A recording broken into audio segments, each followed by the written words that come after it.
ধানমন্ডি ৩২ নম্বরের বর্তমান অবস্থাটা কেমন যেন একটু হযবরল হয়ে গেছে। আগুন ধরায় দিছে পিছন দিক দিয়ে।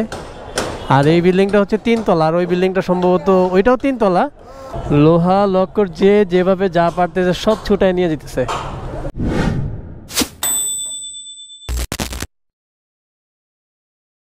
A few moments later.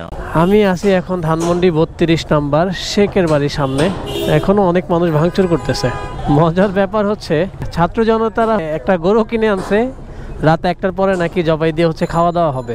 যদি আর একটু আগে ব্যবস্থা করতো তাহলে তো আমরাও খেয়ে যেতে পারতাম। ব্যাপারটা সুন্দর না? কি ভাঙতেছে এরা? ওই যে ওইগুলো ছোটাই নেবে না, এটা তো ভাঙতে পারবে না। লোহা লক্কর যেভাবে যা পারতেছে সব ছুটায় নিয়ে যেতেছে। টিভি নিউজ চ্যানেল অনেকেই আসছে, বোঝা যাচ্ছে না এটা এক সময় খুব গার্ড দিয়ে রাখা হইতো। ১০, ১৫, ২০ জন পুলিশ থাকতো অলওয়েজ। ও মাই গড, আগুনের ফুলকি। চলো একটু এখানে দাঁড়াই।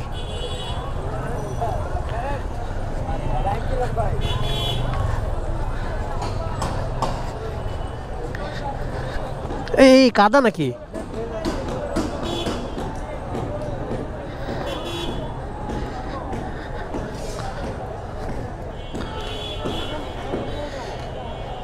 কোনো এক সময় মানে এতটাই গার্ড দেওয়া হইতো যে জনসাধারণ হচ্ছে এখানে মানে আসতে পারতো না, ঢুকতে পারতো না। কিন্তু এখন এমনই একটা অবস্থা যে যে চারপাশে সব হচ্ছে ভেঙে চুরে একাকার। এইখানে হচ্ছে যমুনা টেলিভিশন হচ্ছে নিউজ করতেছে। আমি কখনো আসি নাই, যদিও আমার এলাকা এখানেই। ওই বাড়িটাও কি ওদেরই ছিল না? অনেক ওই বাড়িটাও কি ওদেরই ছিল? ওটা হচ্ছে মেন বাড়ি। আর এটা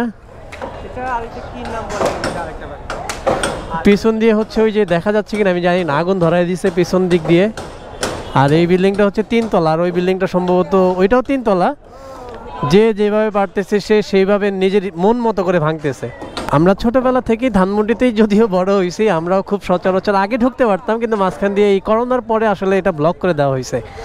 এরপরে আর মানুষজন ঢুকতে দেয় নাই, মানে খুব গার্ড দিয়ে আর কি এই এলাকাটা সংরক্ষণ করে রাখতো। কিন্তু এখন মানুষের এতটাই ক্রোধ ছিল যে ক্রোধের কারণে মানে এটা বলা যায় যে ক্রোধের বহিঃপ্রকাশ আর কি।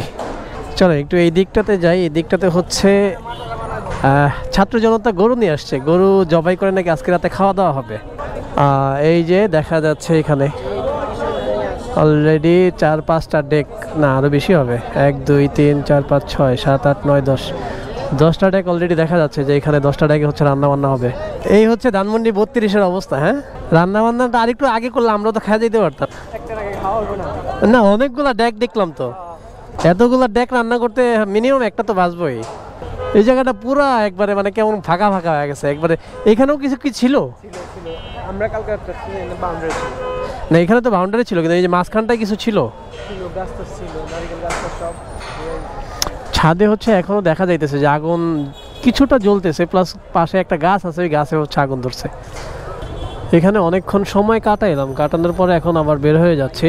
এখানে আসলে ব্যাপারটা হচ্ছে ছোট বড় পুরুষ মহিলা সবাই আসলে ঈদের মতো উদযাপন করতেছে। বিল্ডিং ভাঙাটা আসলে ঈদের মতো উদযাপন করতেছে।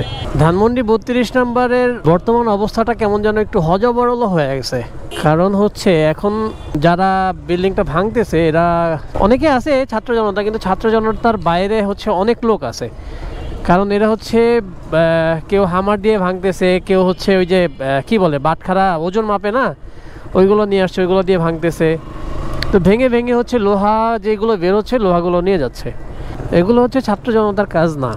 আর বাইরে একটা কন্টেনার ছিল খুব মজবুত, এটাও আসলে ভাঙার চেষ্টা করতেছে, কিন্তু ভাঙতে পারবে কিনা জানি না। তারপরে কয়েকজন কিছু জিনিস বের করে নিয়ে যাচ্ছে। এগুলো তো ছাত্র জনতার কাজ না। পরিবেশটা আসলে একটু হযবরল হয়ে গেছে। যাদের একটু রাগ ক্রোধটা একটু বেশি ছিল তারা হচ্ছে রড টড তো নিয়ে যাবে না, তারা ভেঙে ইট নিয়ে যাচ্ছে। ভাই ইট দিয়ে কি করবেন? তো কেউ কেউ বলতেছে যে ইট হচ্ছে স্মৃতি হিসাবে রেখে দিবে। ওইখানে একটা বিষয় খেয়াল করলাম যে মানুষের এত পরিমাণ রাগ, তারা ক্যামেরা দেখলেই হচ্ছে ছুটে আসতেছে এবং কথা বলার জন্য চেষ্টা করতেছে ক্যামেরার সামনে। এতেই বোঝা যায় যে মানুষের কি পরিমাণ রাগ। গণভবনের যে অবস্থা হয়েছিল না, যে যেভাবে পারছে ভেঙে নিয়ে যাচ্ছে।